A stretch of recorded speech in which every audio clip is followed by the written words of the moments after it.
Harley makes a statement, whether it's sitting by the curb or going down the road. There's no other motorcycle like it. Life is definitely different on a Harley. It's the Ferrari of bikes. Very good things happen on a Harley Davidson. Had for me for 15 years.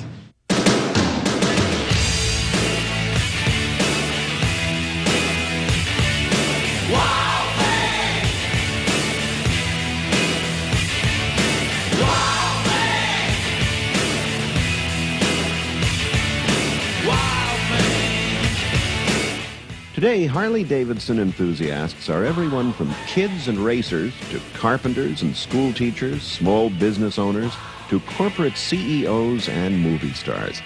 Motorcycles and Harleys have come a long way. I think I love you. But I want to know for sure. Come on, hold me tight. You move me. Wild thing. You make my heart sing. You make everything groovy. Wild thing. Wild thing, I think I love you. In the 1890s, the bicycle was a popular mode of transportation, despite the poor state of the roads, which were better suited to the horse and carriage. Inventors were toying with the idea of a motorized bicycle, and in 1895, Daimler built the first motorcycle out of wood with a single-cylinder engine. In 1901, 21-year-old William Harley and 20-year-old Arthur Davidson decided to build a motor-powered two-wheeler. Arthur promised another brother, Walter, a ride on it when he came into town for a wedding.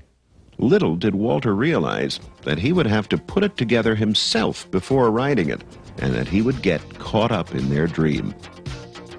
The history of Harley-Davidson officially begins in 1903 with these three friends building by hand a motorized bicycle. Only when a friend asked them to build one for him did they realize other people might want them. Coincidentally, in 1903, Henry Ford founded the Ford Motor Company and built his Model A. In 1904, working in their spare time, the three friends built three identical black cycles with de Dion-type single-cylinder engines similar to this 1906 version.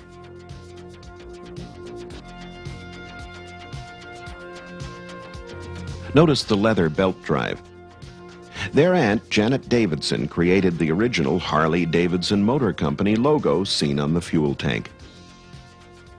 In 1907, another brother, William A. Davidson, joined them, and they formed a corporation. That year, they completed about 150 motorcycles. Steadily, their production increased, and they were able to fully devote themselves to their new company. Walter Davidson, the president of the company, in 1908, after winning the American Federation of Motorcycles endurance run. In 1909, the results of Bill Harley's experiments with twin cylinders created a Harley-Davidson trademark, the 45-degree V-twin. The single-cylinder engines had used what was called a vacuum-operated intake valve, which didn't work well with two cylinders on one carburetor, so they put the mechanically operated intake valves on this motorcycle, creating a very successful twin.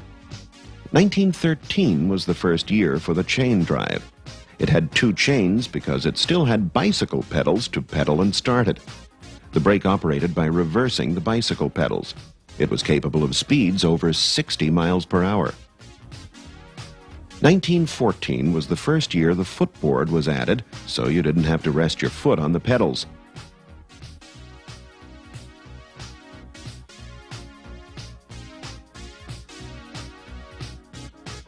The handle on the gas tank is a gear shift used to operate a two-speed transmission located in the back axle. It was only used for this 1 year. They were nicknamed Silent Gray Fellows because they were all painted gray up until 1918 and ran quietly for their time, unlike today's Harleys. 1915 marked major changes. The bike now had a 3-speed transmission, and it came with electric lights, tail lights, electric horn, and battery. The small lever on the side of the primary case is an auxiliary hand clutch. You still use the pedals to start. Rather than take your left foot off the pedal, which was actually the starter, to use the foot clutch, you moved the hand clutch in and out until you got started and then went to the foot clutch, so that your left hand could then control the spark, horn, and steering.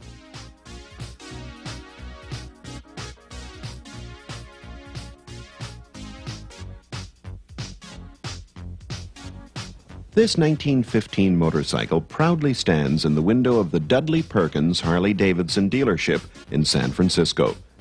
Founded in 1914, it's one of the oldest family-run dealerships in the world.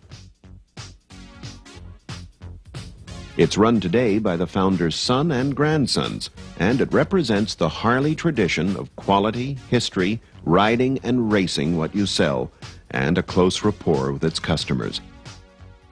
This is home away from home for a lot of our customers. We call it Dudley's Home for Wayward Boys. In 1929, Gordon, Walter, and Alan Davidson visit the dealership on their 8,000-mile ride around the country. My father lived, breathed, and ate Harley Davidson all of his life. Dudley Sr. was originally a board track racer, but when he got married, his wife forbade that kind of competition because it was so dangerous. So he took up hill climbing because it's a straight line uphill and it's very hard to kill yourself that way. And he then went on to become a champion hill climber in the United States for years, right up until the war. Between 1914 and 1921, Harley-Davidson assembled a top-notch racing team dubbed the Wrecking Crew, whose successes changed Harley's reputation from slow and reliable to invincible. In 1921, Otto Walker averaged 104 miles per hour on a Harley-Davidson. A Chicago club rally in 1912, people checking out each other's bikes just like today. From its beginnings, the motorcycle, and Harley in particular, inspired the kind of affection and dedication that spawned clubs and even uniforms, not unlike the way it is today with hog chapters all over the world. A girl like that. Print sign. This means we're engaged. Harley owners proudly show their brand loyalty and club affiliations. It's a wonderful feeling, and there's a camaraderie of people that you have friends everywhere you go. And there's no other motorcycle club that does that in the whole world. And Harleys are just Harleys. And what do you do? I'm a librarian. I'm an airline pilot. I'm a carpenter. I'm a communications professor. I'm a stockbroker. Don't I look like one? Well, I'm a security compliance inspector for the Defense Department. Yeah, I work at an auto body shop. I'm a body man and painter. I'm a fundraiser. I raise money for the United States Chamber of Commerce. When you ride a Harley, every walk of life is in a Harley, but there's no difference between me being a retired businessman and the Hells Angels. We're all friendly. When you ride a Harley, you're friendly. You're coming from the same place with that experience that kind of crosses over. So you'll get, you know, the diehard bikers or the stockbrokers or businessmen and, you know, different people in the arts, and it's just a crossover. It's an equalizer, you know. The common ground is the road and the wind and the Harley-Davidson you're riding. Not only does it bring different people together, but also families. Okay, we're from Fresno, California, and we come down to Palm Springs to ride to Phoenix with my mom and dad. In April 1917, the United States entered World War I, and Harley-Davidson devoted all its efforts to military production, producing 8,000 of these bikes.